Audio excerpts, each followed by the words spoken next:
Hello and good day. I am the Mystic Philosopher, and thanks very much for listening. While driving home a few evenings ago, I heard one of my erroneously called black radio commentator and show host of a local but very popular community radio station here in Ontario, Canada, interviewing a group of other erroneously called black intellectuals and some of the community's finest and brightest minds. The question that he asked each of them to comment on was, quote, "What does Black History Month means to you?" unquote. And it was that question that got me thinking about the subject. As I have said, they were some of the community's brightest minds, and from my perspective, they answered the question with great pride and to the best of their knowledge and abilities. Included in their commentaries and responses were the progress erroneously called black people have made since the days of slavery. Progress particularly in the fields of education, technology, business, and of course politics. And even though I got to my destination prior to the end of the show, but just judging from the trend of their conversation, their discussion, I hereby make the reasonable assumption that they spoke about what is considered by many today as the greatest victory, progress, and accomplishment that have been made by our erroneously called black people in America, which is the election of then Senator Barack Obama to become the first erroneously called black president of the United States and the first erroneously called black family to live in the White House. Now, for those of you who may have watched or listened to my previous video series on the two biggest lies that the world has ever been told, you may remember me saying in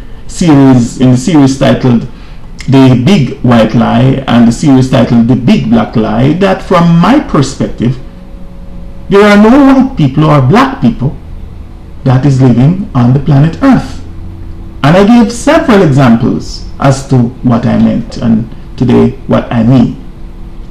With this knowledge and understanding, one must reasonably and logically deduce that there was never a white president in the history of the United States of America. Therefore, none could have lived in the White House. And there was never a black president in the history of the United States, let alone one lived in the White House.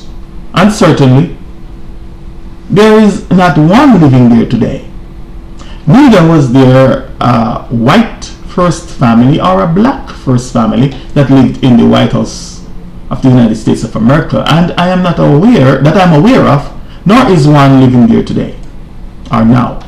From my perspective, it is only the physical structure, the physical building called White House that is painted white. Or, let me repeat, from my perspective, it is only the physical structure, the physical building called house that is painted white, thus called the White House. There's an old saying that you should believe half of what you see and none of what you hear. So when you hear all your politicians, historians, mass media commentators, entertainers, celebrities, guest experts, religious leaders, etc., telling and trying to convince you that it is a symbol of great progress, equality, democracy, and justice that the people of the United States of America has elected the first black president in America's history, well, now you know the rest of the story, that it is not true.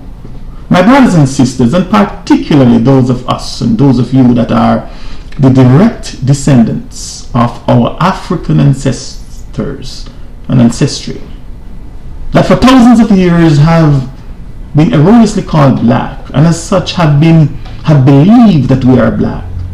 And some of you that are still trying to hang on to the big black lie, I must let you know that it is not only us that have been deceived and are being deceived.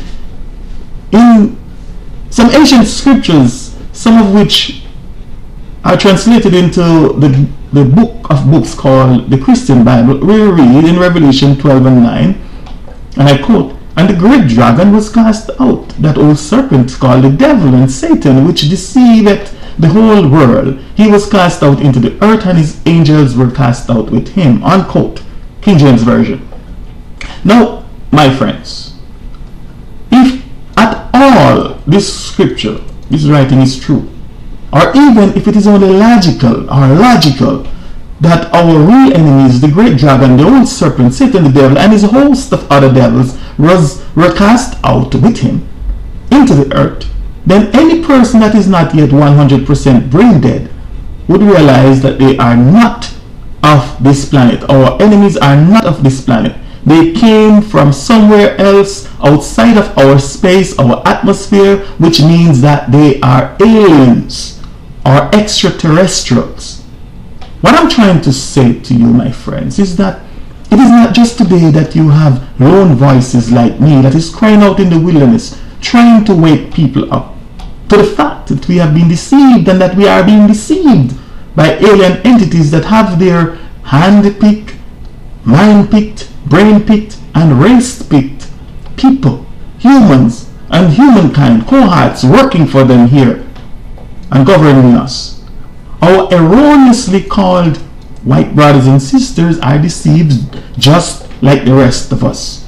For some of them still believe that they are white and will die believing that they are white, just like those of us who believe that they are black and is holding on to blackness. So what does Black History Month means to I, the mystic philosopher? Frankly speaking, my friend, I must regretfully inform you that to me it means nothing good. To me, Black History Month is like the day they call the Good Friday, a day when they claim to have killed the only good man, good and perfect man, according to some, the true white man that has ever walked the planet. And by killing him, they made the day of the crime Good Friday. To me, it makes no sense. And I am sure that I'm not the only one who share this sentiment via this media also. And I am also sure that there are many other people who might think so, but would not dare to say so in public. However, let me hasten to make the distinction between many others and myself. Many others might have expressed themselves